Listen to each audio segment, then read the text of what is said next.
Hi and welcome back to Garden Ninja. Today I'm in Manchester installing a family-friendly garden. Now as you can see, I've got the most amazing weather with all this drizzle. Now this garden is going to be zoned.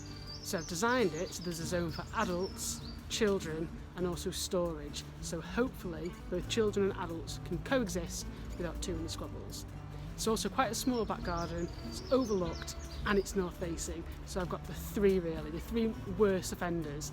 However, that's no problem for Garden Ninja. I designed this a few months ago and we're ready to get it in today. So I'm going to keep you posted on how I'm going to transform this back garden into something incredible. So here was the garden when I arrived. Now the couple that owned the house had had some extensive renovation work done. Unfortunately, the builders had used the back garden as a building site. The ground was compacted, there was cement and rubble all over the place, and it was just really lacklustre and unloved. In addition to the zones, I put together a really exciting planting palette. Now the client had been really adventurous with the plants I'd suggested to them, which was great. So I put together this planting plan that gave them seasonality in the garden. So they'd have bursts of summer colour, followed by structure throughout the winter months. Now the hard landscaping has already been done. So if I just take you around quickly, you'll be able to see that I've used a number of raised beds and zones. I'm going to be planting these up today and I'll take you through them one by one as I do it and show you exactly why I've designed them the way I have and the benefits they're going to bring to this family.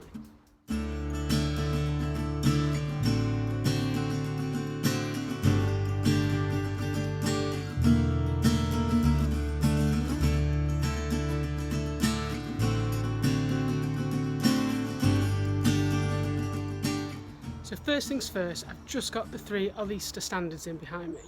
Now these are an evergreen standard, so they'll keep the colour all the way through the year. They will need a bit of clipping to keep them in shape, but the three standards there block some of the views from the windows and add a really nice design feature to the back of the garden, which draws your eye from the house.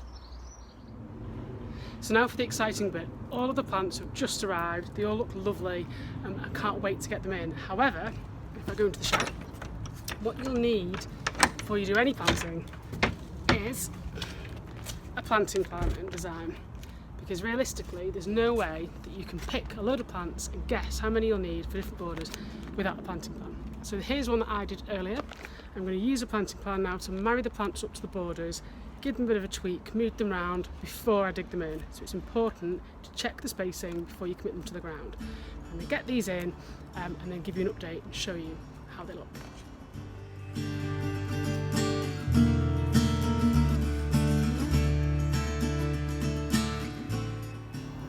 Now there are two absolutely beautiful trees here. We've got a Malus sparta, which is an apple, which should be pollinated by this neighbouring apple that I spotted over here. Ta-da! So apples need another pollinator to fruit usually, and they've got different pollination windows, but don't worry too much, providing that there's other fruit or trees around, usually they will pollinate themselves.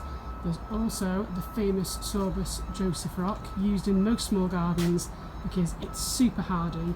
Has beautiful orange to red berries in the autumn and has a really nice leaf shape.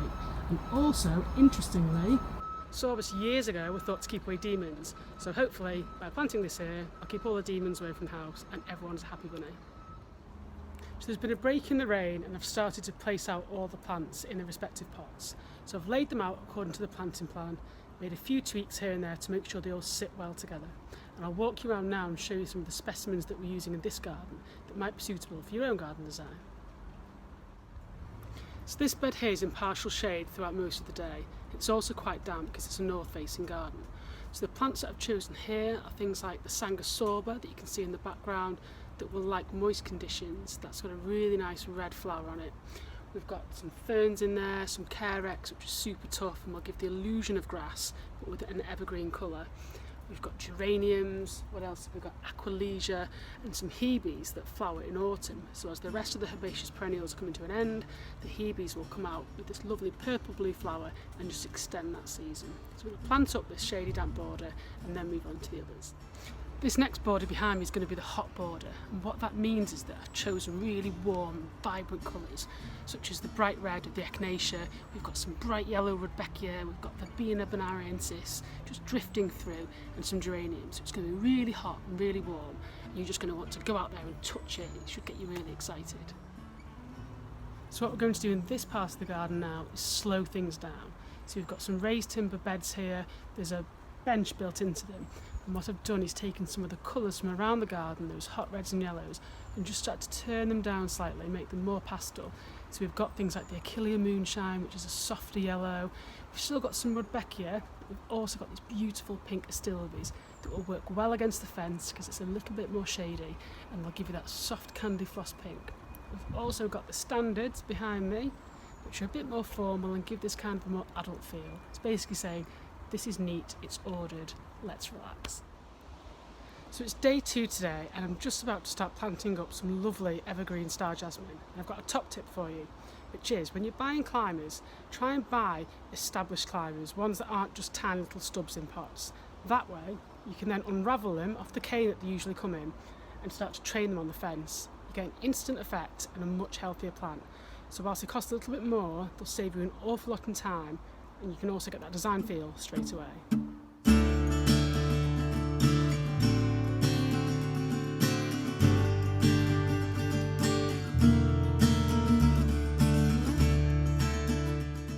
So here's one of my top tips. We've got this bench here built into this raised bed, which looks beautiful, but there's kind of a dead space underneath. So what I'm going to do is take some plants that don't mind a little bit of shade, such as the Carex and some geraniums, and plant this up so that when you look back, you'll be able to see all these plants bursting out from under the seat. I think it's a really nice design feature.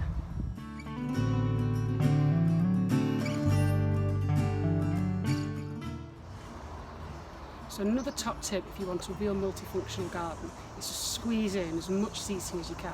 And in this case, we've cleverly designed them into the beds, so you can literally cram people all around the garden in different zones without needing to drag chairs around.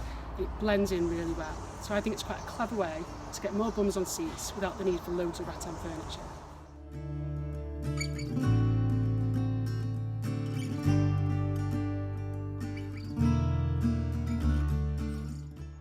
So I've just finished this family-friendly garden transformation and it's been a really exciting project to work on because we've taken what was ordinarily just a box covered in rubble and all sorts of odds and sods and turned it into something which I think is really beautiful but also really hard wearing for a family. The lawn in the centre for children to play on can change over time and adapt.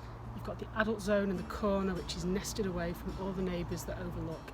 You've got some beautiful standard trees that give that contemporary touch, and then over the far side you've got the shady border with an apple tree, some ferns and evergreens that will just sit there over the years and just look absolutely amazing. So I've really enjoyed this one. If you've enjoyed this video, why not subscribe to my YouTube channel? And if you want to see the plant list for this very garden and plans, why don't you visit my site, gardenninja.co.uk. I've been Garden Ninja, happy gardening.